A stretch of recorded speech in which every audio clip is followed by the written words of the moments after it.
Olá, eu sou o Thomas Jardim, seja muito bem-vindo a mais um Protagonistas. Hoje eu tô aqui no Sofitel Rio de Janeiro, Ipanema, e ao meu lado, uma lenda do vôlei de praia. Campeão olímpico, tricampeão mundial, campeão pan-americano, o rei da praia. Uma honra estar com você, Manuel. Muito prazer, tudo de bom com você?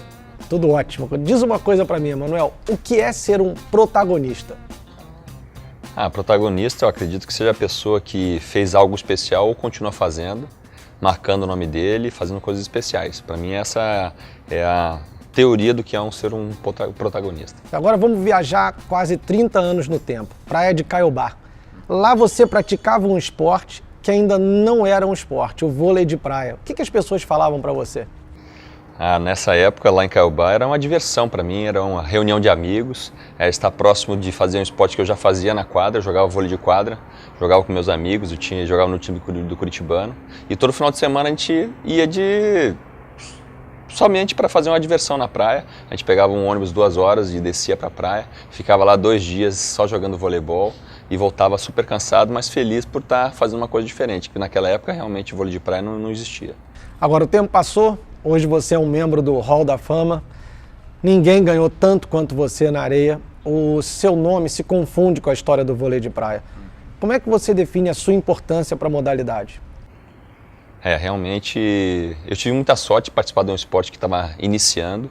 Eu fiz parte de praticamente todos os momentos, um momento inicial onde mudou essa ideia de ser um esporte de exibição para ser um esporte de alto rendimento. Participei do momento seguinte, que foi participar da Olimpíada, e eu acho que aí que realmente foi a mudança do vôlei de praia. O vôlei de praia teve mais credibilidade, mais confiança, os patrocinadores começaram a ver o esporte de uma forma diferente. Então realmente a minha carreira, ela, como você disse, se confunde mesmo com a história do vôlei de praia, mas eu fiquei feliz porque eu participei por várias gerações. A geração inicial, que praticamente era 20 anos mais velha que eu, uma outra geração que era 10 anos, e fui acompanhando as gerações até quando eu terminei, quando eu estava já jogando com atletas 20 anos mais novos que eu.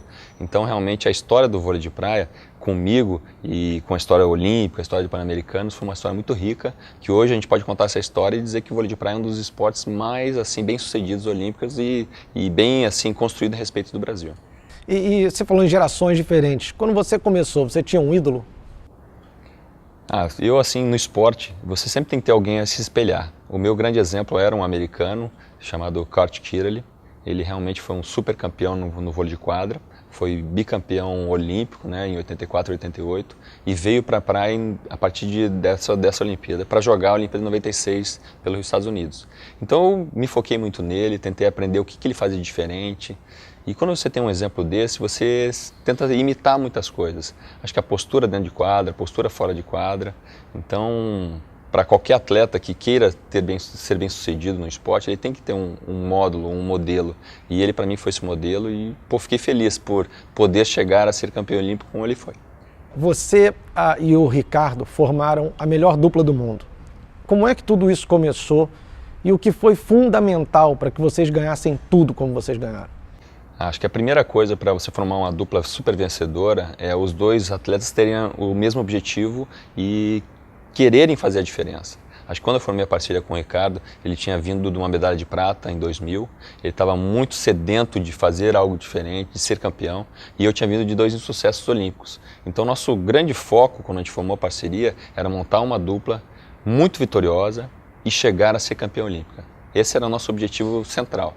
E a coisa que nós usamos para chegar até lá, e usamos em todos os 10 anos de parceria que nós tivemos, era sempre fazer algo diferente e sempre usar as experiências anteriores. A gente perdeu muito, a gente teve muitos problemas em parcerias anteriores, que a gente chegou, quando a gente formou a parceria, a gente falou assim, vamos fazer tudo diferente de uma forma muito melhor do que a gente tinha feito. E aí acho que esse foi o sucesso, tentar evoluir, tentar trazer modelos novos de treinamento, tentar trazer um modelo novo de avaliar os adversários. Então a gente trouxe muita tecnologia e esse foi o diferencial. Você falou em mudanças e eu entendo que elas devem ter sido muito importantes na sua vida, especialmente na hora do Ouro de Atenas. Eu falo isso porque você chegou em Atlanta como favorito e não foi bem. Chegou em Sydney como favorito e também não foi bem. Chegou em Atenas e veio o merecido ouro. O que foi feito diferente? Eu sou uma pessoa muito autocrítica, sempre imaginei o que eu poderia sempre fazer melhor e tentar evoluir.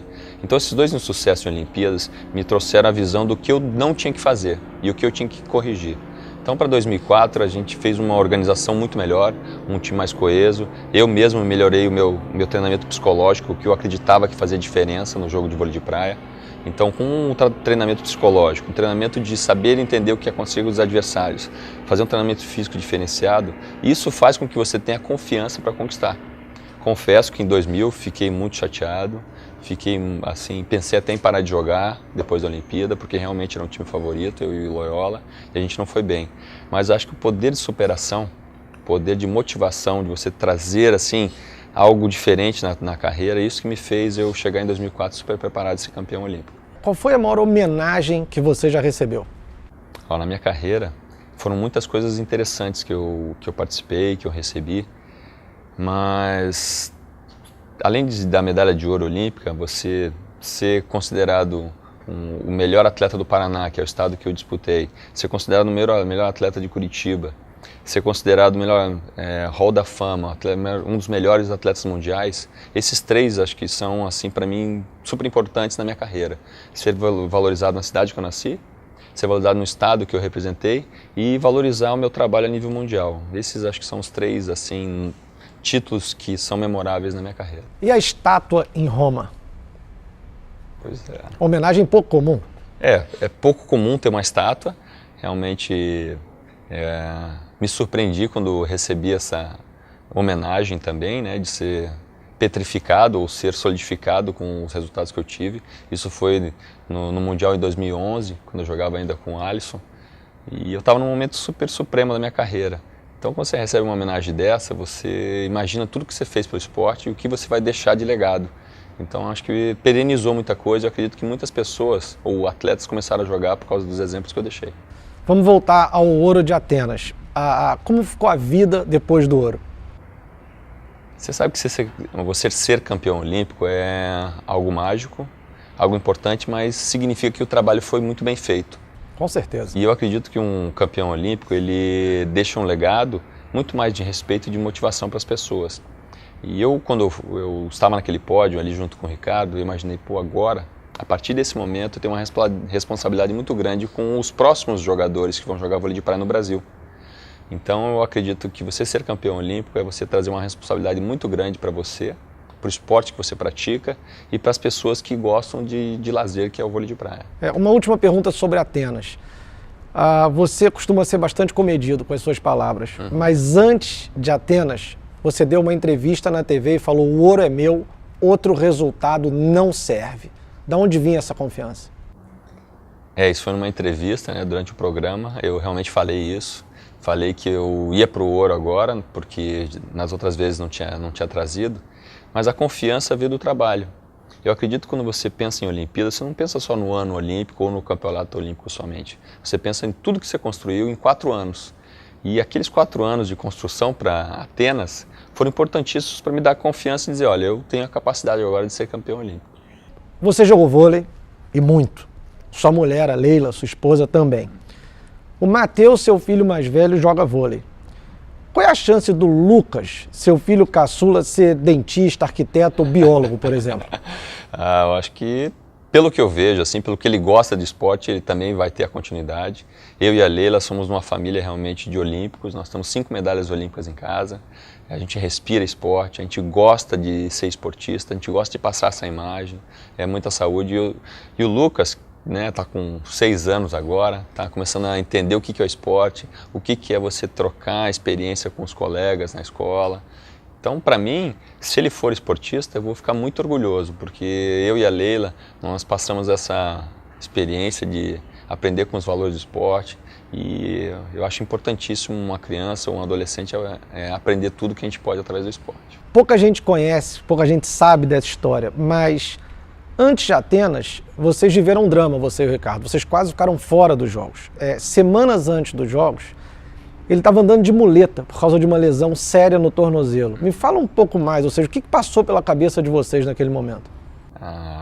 Nós éramos uma equipe muito coesa, eu e o Ricardo, né? E a gente sempre reservou os segredos da nossa parceria para que as pessoas não soubessem. E esse foi um segredo primordial. O Ricardo, num campeonato em Mallorca, na Espanha, torceu o tornozelo e teve uma lesão nível 4. Isso significa que ele mal podia tocar o pé no chão. E a gente não podia dar essa informação para os adversários e nem para as outras equipes. Então a gente se resguardou, fomos treinar em Portugal, fizemos a recuperação durante praticamente quase 40 dias para tentar recuperar o Ricardo. Isso ninguém ficou sabendo. Tínhamos realmente o medo de não participar da Olimpíada. Ele chegou 100% na Olimpíada? Ele deve ter chegado 70% na Olimpíada. Porque quando a gente começou a treinar, lá já na Vila Olímpica, ou no estádio, a gente tentava treinar mais vezes. A gente sempre treinou 2 vezes mais que as outras equipes para tentar reabilitar o Ricardo mais rápido. Ele não tinha condições de jogo naquele momento, ainda não estava 100%, mas aos poucos, treinando 2 vezes por dia, motivado, com tudo que a gente tinha construído, a gente foi construindo ele. Eu acredito que na final ele chegou a 90% de condições de jogar e para mim ele foi um herói dessa medalha. E mesmo treinando, era possível esconder dos adversários, da imprensa, a lesão dele? Olha, a gente escondeu por muito tempo e eu acredito que no jogo que foi contra a Noruega, que foi nas oitavas de final, aí as pessoas entenderam a lesão dele, porque logo depois dos jogos a gente já ia fazer essa fisioterapia, então os adversários começaram a entender que a lesão era séria, mas mesmo assim a gente conseguiu manter uma postura adequada, uma forma para que a lesão não nos atrapalhasse. Ele chegou machucado em Pequim também. Isso aí é uma sina do Ricardo. Em Pequim, 4 anos depois, foi a mesma coisa que aconteceu, foi um outro tipo de lesão, também no pé esquerdo, mas só que ele também não tinha 100% de condições para jogar. Aí nós fizemos praticamente as mesmas atitudes que nós tivemos 4 anos antes para tentar reabilitá-lo, e mais uma vez ele chegou em condições de jogar não 100%, mas com muita vontade de correr atrás de uma medalha. Um atleta é um abnegado, um herói ou um predestinado? Eu acredito que o atleta ele é um vitorioso pela mente e por acreditar.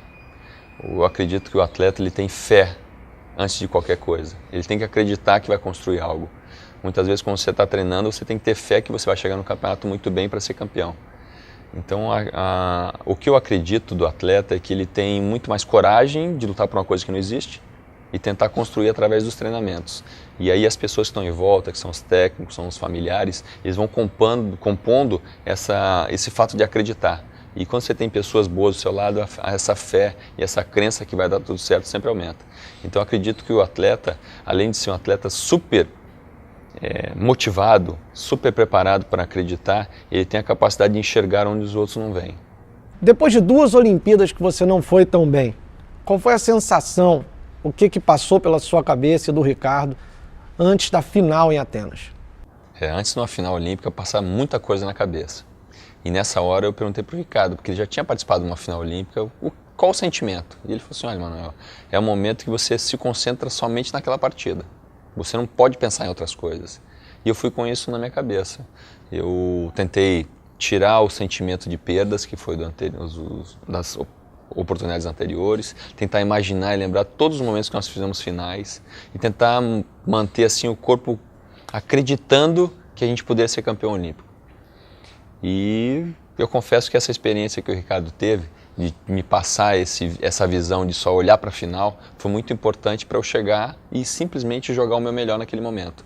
Então a experiência de ter participado de uma final ela é única e para todos aqueles atletas que passam por isso, para muitos dá um frio na barriga, mas para mim não, eu estava tão confiante que a gente poderia ser sucedido que eu simplesmente joguei o meu melhor. O Alisson foi ouro no Rio de Janeiro. Antes disso, ele foi prata com você em Londres. Qual a importância dessa trajetória dele ao seu lado em Londres para a conquista do ouro 4 anos mais tarde no Rio de Janeiro? Eu acredito que foi muito boa a experiência de eu e ele ter jogado juntos em 2012. A gente conseguiu trocar muitas experiências e eu acho que absorvi muito da juventude dele e ele absorveu muito da minha experiência das outras Olimpíadas que eu joguei. Isso criou na confiança dele, no modo que ele se preparou para a Olimpíada, foi essencial para ele chegar muito bem. Eu conversei com ele muitas vezes durante os jogos e ele falou, olha, mano, eu estou fazendo exatamente como a gente fez. Exatamente a preparação, exatamente o estilo de descansar, de se alimentar, o estilo de treinamento. Então eu fiquei muito orgulhoso por isso, porque o modelo que eu tinha passado para ele era um modelo de sucesso que ele realmente confirmou. 4 anos depois, né, depois de Londres, que aquele modelo é um modelo que pode ser seguido, um modelo para ser campeão olímpico. E eu fiquei muito feliz, orgulhoso por ele ter conseguido seguir o que a gente se predispôs. E o quanto doeu para você não participar das Olimpíadas do Rio de Janeiro? Aquilo ajudou você a decidir parar? Foi muito dolorido, porque um atleta como eu, né, super vitorioso, queria terminar minha carreira jogando no Brasil.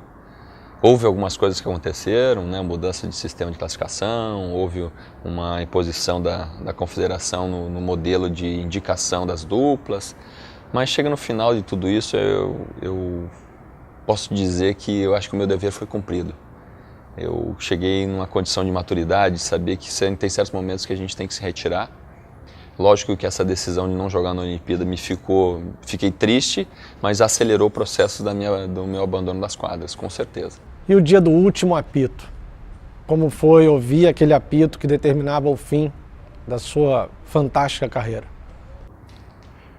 Eu ainda tinha condições de jogar mais. Eu poderia ter jogado mais alguns anos, poderia estar jogando até hoje, né? Mas eu senti que eu queria sair por cima, queria sair no momento que eu fosse lembrado pelas vitórias, não pelas derrotas.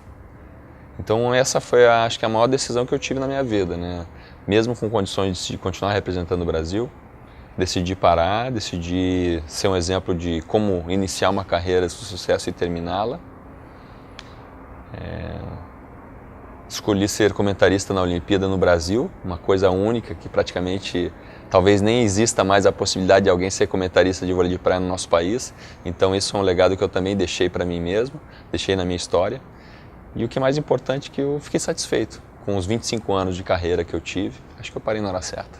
13 de março é uma data emblemática na sua vida, né? 13 de março é uma marca muito emblemática porque tem 2 momentos muito importantes. Dia 13 de março de 2016 foi quando eu encerrei minha carreira de voleibol de praia, aqui no Rio de Janeiro. E no dia 13 de março de 1993, eu estava saindo de Curitiba rumo à Vitória para me tornar um atleta profissional de vôlei de praia. Foi quando eu escolhi sair do vôlei de quadra definitivamente e me dedicar só ao vôlei de praia. Para mim foi muito marcante, para minha família em Curitiba foi mais marcante ainda. Minha mãe lembra disso até hoje. Ela ainda fala, você saiu às 6 horas da tarde no ônibus direto para Vitória. A mãe não esquece, cara. Não esquece, e eu também nunca mais esqueci. Então é muito marcante essa data, dia 13 de março para mim. E como foi o dia seguinte ao final da carreira? Você mencionou alguma coisa sobre destreino. Como é que é isso? Eu tive a possibilidade de fazer dois cursos de pós-carreira. E nesses cursos eles me prepararam para saber o que fazer, né? O que vai acontecer quando você escolher parar de jogar. E acho que um deles era me preparar durante um ano, saber como que o meu corpo ia funcionar sem estar treinando no alto rendimento. Essa foi a primeira coisa assim que vinha na minha mente, porque eu já tinha ouvido muitos outros atletas com problema de peso, com problema assim de concentração, problema psicológico. Então eu quis fazer um destreinamento para saber como é que funciona isso e depois para poder passar para outros atletas. E hoje, um ano depois, eu sei que foi muito importante. Hoje eu não consigo ficar praticamente uma semana sem fazer um exercício físico, não consigo sem falar de esporte, porque realmente foram muitos anos fazendo isso, então o destreinamento é importantíssimo para um atleta de elite quando ele para de jogar. Quantas vezes você assistiu o vídeo da final de Atenas? Eu confesso que na minha carreira toda eu sempre pensei o que está acontecendo agora e para frente. Eu nunca fui aquele atleta que sempre pensei o que eu construí, que eu fiz no passado.